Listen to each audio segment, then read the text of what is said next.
The fruit of silence is prayer. The fruit of prayer is faith. The fruit of faith is love. The fruit of love is service.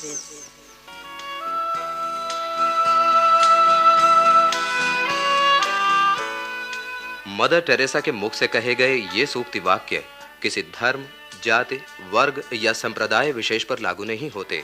भूगोल और राजनीति की सीमाओं से बेखबर इन सूक्तियों में मदर टेरेसा के संपूर्ण जीवन का अनुभव विद्यमान है। अनुभव जिसमें प्रार्थना और विश्वास है। अनुभव जिसमें प्रेम, सेवा और शांति का साम्राज्य है। अनुभव जिसमें जीवन की जिजीविषा है, समर्पण है, आस्था है। अनुभव जिसमें प्रभु से एक ही प्रार्थना है कि हे प्रभु, Lord, make me a channel of your peace. हे ईश्वर, मैं आपसे प्रार्थना करती हूँ कि तुम्हारा जो शांति का रास्ता है, तुम मुझे उसकी एक किरण बना दो, ताकि जहाँ नफरत है वहाँ मैं प्रेम प्रज्वलित कर सकूं। जहाँ जो कुछ अन्याय हो रहा है वहाँ मैं दया की भावना विकसित कर सकूं। जहाँ कहीं असमानता है वहाँ सामंजस्य विकसित हो सके। वहाँ जहाँ असत्य है वहाँ मैं सत्य का प्रकाश फैला सकूं। और जहाँ संदेह है वहाँ विश्वास अर्जित कर सकूं। 26 अगस्त सन 1910 को यूगोस्लाविया के एक छोटे से कस्बे स्कोप्जे में जन्मी मदर टेरेसा का वास्तविक नाम एग्नेस गोंगशा बोजास्यू था। मदर टेरेसा के पिता निकोलस बोजास्यू बिल्डिंग कॉन्ट्रैक्टर थे। वे अल्बेनियन, सर्बो क्रोएशियन और तुर्की सहित अनेक भाषाओं के जानकार थे। मदर टेरेसा की माता ड्रोनाफिल बेरुनाई पास के ही गांव से आई थी। पूरा परिवार एक बड़े से घर में रहता था। मदर टेरेसा की प्रारंभिक शिक्षा सेक्रेड हार्ट चर्च में संपन्न हुई। बाद में उन्हें सर्बो क्रोएशियन भाषा पढ़ने के लिए नॉन कैथोलिक स्टेट स्कूल में भेज दिया गया। उस समय यूगोस्लाविया के निवासियों के लिए सर्बो क्रोएशियन भाषा का अध्ययन जरूरी था। मदर टेरेसा की धार्मिक शिक्षा घर और पेरिश के वातावरण में संपन्न हुई। उन्हें बचपन से ही समाज सेवा के काम में रुचि थी।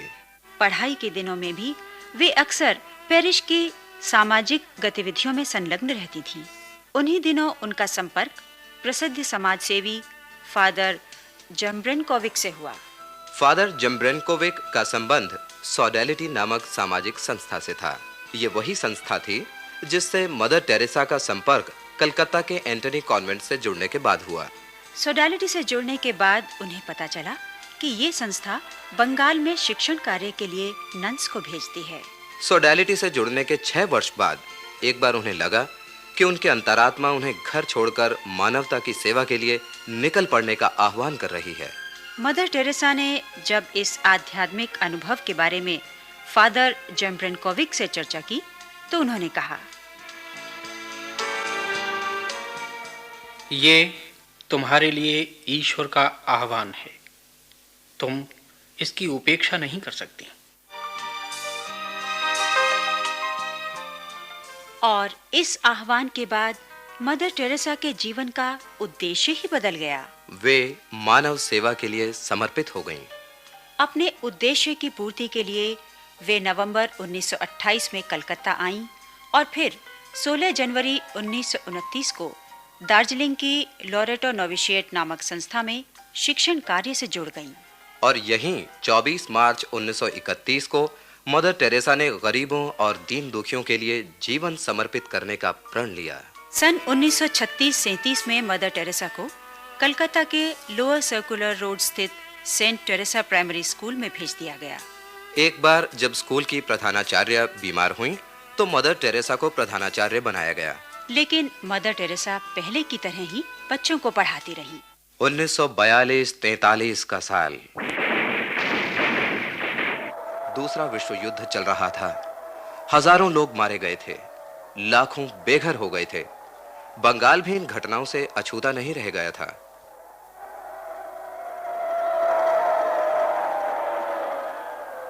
मदर टेरेसा ने भूखे, नग्न और बेघर लोगों को कलकत्ता की गलियों में भटकते और फुटपाथ पर लेटते कराहते देखा तो वे उनकी सहायता और सेवा के लिए व्याकुल हो गईं।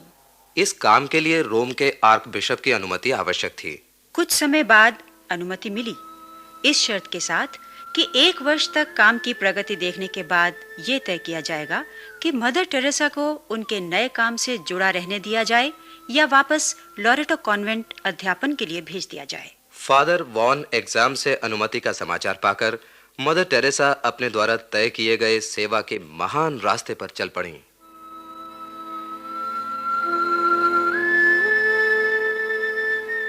नया रास्ता था, नया अनुभव। जाति, धर्म, भाषा, क्षेत्र और राष्ट्रीयता, न जाने कितनी बाधाएं उनके सामने थी। लेकिन उनकी अंतरात्मा ने उन तमाम बाधाओं को नकार दिया था। वो बार-बार कह रही थीं, My sister, my brother, doesn't matter who he or she is. इस बात से कोई फर्क नहीं पड़ता कि वो कौन है, उनका कार्य क्या है, जाति या राष्ट्रीयता क्या है। वे सभी ईश्वर की संतान हैं जो भूखे हैं। प्रभु, ये तूने कहा था कि मृत्यु के समय ये नहीं देखा जाएगा कि हमने क्या किया या हम क्या सोचते हैं, बल्कि ये देखा जाएगा कि हमने गरीबों के लिए क्या किया।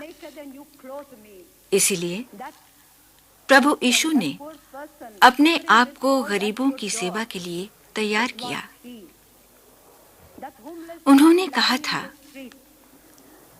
जब मैं भूखा था आपने मुझे खाने को दिया। जो आदमी दरवाजा खटखटा रहा था वो वहीं था। मैं नग्न था, आपने मेरा तन ढकने को कपड़ा दिया। जब जो गरीब आदमी आपके दरवाजे पर ठंड से कांप रहा था तब वो वहीं था। वो बेघर जो फुटपाथ पर खड़ा था वो भी वहीं था। That homeless one lying in the street, it was he. हम देखते हैं कि हम कुछ नहीं देख पाते। हम देखकर भी नहीं जान पाते कि वहाँ जो है वो मेरा भाई, मेरी बहन, इसी ईश्वर की संतान है जो एक रोटी के टुकड़े के लिए मर रहा है, अकेलेपन से मर रहा है, क्योंकि वो त्यागा हुआ है जिसे समाज से बाहर फेंक दिया गया है। उसे भी प्रेम की जरूरत है। Just throw away of the society. क्योंकि वे सब एक ही पिता की संतान हैं। प्रेम, प्रभु और सत्य की उनकी अपनी परिभाषाएं थी जो उन्होंने अपने अनुभव के आधार पर तय की थीं। Love to be true. और It Prem must be first तभी सच्चा for होता my है neighbor. जब वो सबसे पहले अपने पड़ोसी के प्रति प्रकट हो। पड़ोसी से मिला प्रेम ही मुझे ईश्वर के प्रति प्रेम प्रकट करने का मार्ग दिखाता है।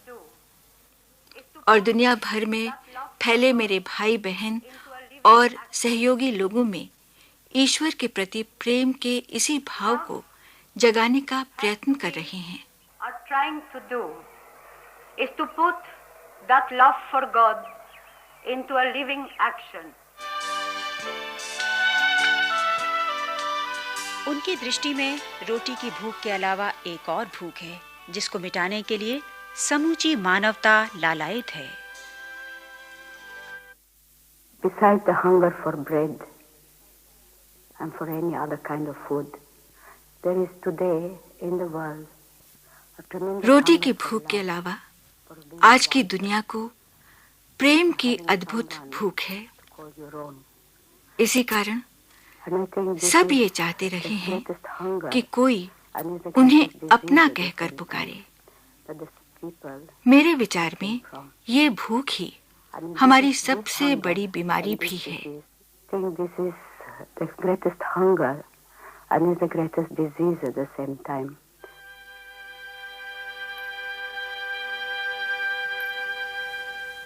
अंततः 7 अक्टूबर 1950 को मदर टेरेसा के द्वारा शुरू किए गए कार्यों को आगे बढ़ाने के लिए आर्क बिशप ने अनुमति प्रदान कर दी। उनके कार्यों के प्रति सम्मान व्यक्त करने के लिए भारत सरकार ने सन 1962 में उन्हें पद्मश्री से अलंकृत किया। ये पहला अवसर था जब किसी ऐसे व्यक्ति को पद्मश्री से विभूषित किया गया जिसका जन्म भारत में नहीं हुआ था। सन 1960 में मदर टेरेसा ने आगरा के कुष्ठ रोगियों की सेवा के लिए काम करने का निश्चय किया। उन्होंने 1971 में प्राप्त प्रथम पोप जॉन 23 पुरस्कार में मिली $21,500 की राशि को शांति नगर में कुष्ठ रोग निवारण के कार्य में लगा दिया। इसके साथ ही $15,000 की जोसेफ कैनेडी जूनियर पुरस्कार की राशि भी उसी कार्य के लिए समर्पित कर दी। इस पुरस्कार राशि से मदर टेरेसा ने निर्मल कैनेडी सेंटर की स्थापना की, जो विकलांगों, मानसिक रूप से अस्वस्थ रोगियों और सफेद दाग के रोग से पीड़ित बच्चों के लिए काम कर रही है। सन 1983 में मदर टेरेसा को उनके द्वारा किए गए कार्यों के लिए ब्रिटेन के महारानी द्वारा दिए जाने वाले सर्वोच्च पुरस्कार ऑर्डर ऑफ मेरिट से सम्मानित किया गया। मदर टेरेसा द्वारा किए गए महान कार्यों को सम्मानित करने के लिए उन्हें 1979 में नोबेल शांति पुरस्कार प्रदान किया गया। इस अवसर पर उन्होंने कहा, So let us thank God that we have had this opportunity to come to know each other. ईश्वर को धन्यवाद कि उसने हमें एक दूसरे को समझने का अवसर दिया। इससे हम एक दूसरे के निकट आए और इसी कारण आज हम भारत और अफ्रीका के बच्चों की ही नहीं बल्कि पूरी दुनिया के बच्चों की मदद करने में सक्षम हैं, क्योंकि आप जानते हैं कि आज दुनिया भर की बहनें गर्व से उन्नत हैं कि मैंने ये शांति पुरस्कार ग्रहण किया। मैं ऐसे लोगों के लिए घर बनाने का प्रयास करूंगी जिनके पास घर नहीं है, क्योंकि मेरा विश्वास है कि प्रेम घर से शुरू होता है।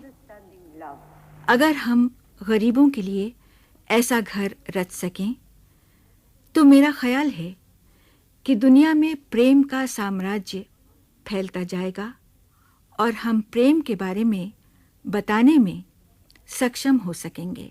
Because I believe love begins at home, and we can create that home for the poor. I think more and more love will spread, and we will be able, through this understanding love. सन 1980 में उन्हें भारत रत्न से सम्मानित किया गया।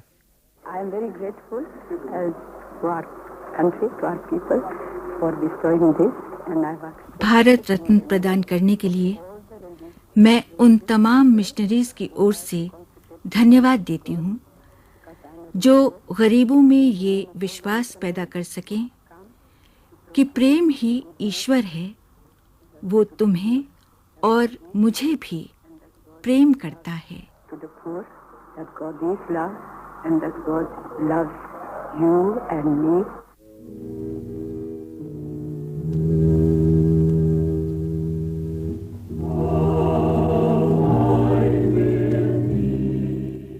लोग आते हैं, चले जाते हैं, लेकिन उनके द्वारा किए गए कार्य, उनके जीवन और व्यक्तित्व के विकास का इतिहास प्राणी मात्र के हृदय पटल पर अंकित कर जाते हैं। इस इतिहास की व्याख्याएं आने वाली पीढ़ियां चाहे जिस रूप में करें, लेकिन वे जो कुछ भी करेंगे मानवता के लिए बांटे गए प्रेम और सेवा के मंत्र का जाप ही करेंगे।